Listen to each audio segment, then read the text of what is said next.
Olá, pessoal, bem-vindos à nossa Academia Faleceg, né, nossa querida academia.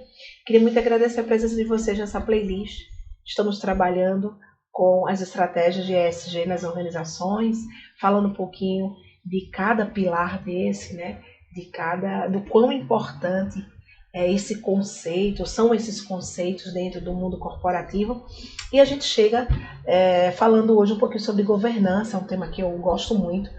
Eu já falei para vocês, né, além de atuar na área de sistema de gestão, de ser engenheira de segurança do trabalho, eu também sou advogada e atuo muito na área de compliance, né? E esse termo, inclusive, é um termo bastante interessante, né, que quer dizer conformidade. Depois até quero gravar uma playlist específica para a gente abordar um pouco mais, que acho que vale muito a pena a gente falar um pouquinho de compliance. E o compliance está muito ligado à governança, né? A essa ideia de você ter as melhores práticas dentro de uma organização. Quando a gente fala em prática, é inevitável a gente que trabalha com o sistema de gestão não lembrar dos nossos processos, né? Então, muitas vezes, o caminho para você desenhar a sua governança, né, o melhor caminho é você ter processos muito bem desenhados e consolidados. Por quê? Porque a ideia de você ter governança é você criar relações mais sólidas, relações consistentes, relações, inclusive, com as suas partes interessadas. Eu falei de partes interessadas no vídeo anterior, quando eu falei um pouquinho do aspecto social, né? Que eu dei o exemplo de quando a empresa se instala, ela interage ali não só com a comunidade, ela tem outras partes interessadas, né? Que nós chamamos de stakeholders, né? É um nome que eu acho até bastante bonito, mas a gente, como sistema de gestão, tem o hábito mais de usar partes interessadas, até porque todas as normas ISO, na sua maioria, as de gestão, as principais, vão trazer isso no seu requisito 4.2, né? Então, quando a gente fala das partes interessadas, a gente está dizendo o quê? Que são aquelas pessoas, né, que podem ser pessoas físicas ou jurídicas, que interagem conosco, né? Então, a governança vai olhar muito para isso, para essa relação com essas partes interessadas, com essa conduta que eu vou ter. Como é que eu estruturei a minha empresa, os meus processos, a administração, para que essas relações elas sejam relações saudáveis, né? Então, por exemplo, como é que é a minha relação com o governo, com os órgãos estatutários, né? Eu tenho todas as autorizações para funcionar, eu tenho todas as licenças para funcionar, eu tenho um mapeamento dos meus requisitos legais, eu atuo fortemente para atender aos meus requisitos legais. Então, isso é uma conduta mais sustentável do ponto de vista de ESG, né? Vamos agora olhar para o colaborador. Então, eu tenho, por exemplo, condutas muito claras, eu tenho um código de ética, eu estabeleço para esse colaborador e para os meus fornecedores, eu posso até estender isso para os provedores, qual é a conduta que eu quero deles, por exemplo, né? Então, eu tenho aí uma possibilidade de ter uma governança melhor do ponto de vista de relação com esse colaborador.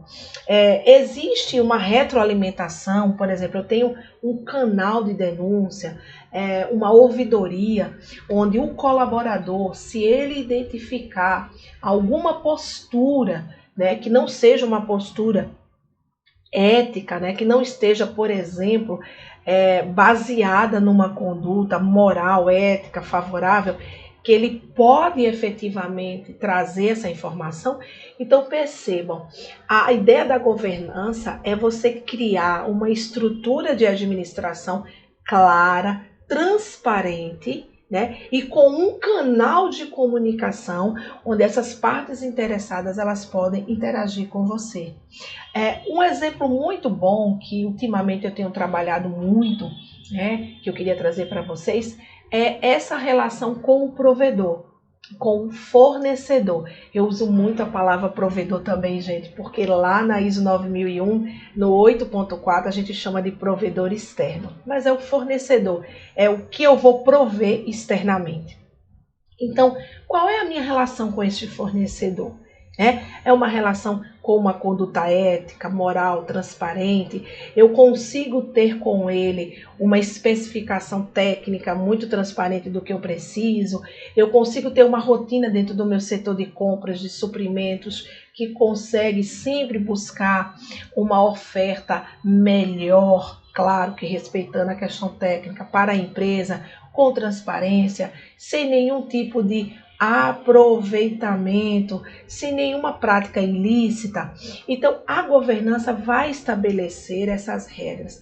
Eu costumo dizer que é como se fosse uma grande ideia de estrutura de atuação, né? Então, você ter governança é você estruturar seus processos de forma clara, precisa, onde você vai ter essa transparência no trato com essas partes interessadas, de uma forma que essa relação ela seja uma relação ética, moral e legal, favorável tanto para a empresa como para as partes interessadas. Então, essa é a ideia de governança.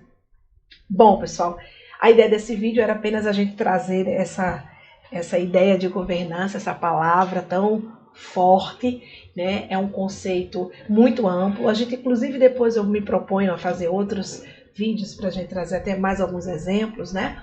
E a gente vai tratar um pouco mais dentro dessa playlist, claro, para ficar tudo bem consolidado aí para vocês. E é claro, na medida que vocês forem trazendo também outras contribuições, tem muita gente que sempre deixa aqui uma contribuição, uma pergunta, um questionamento.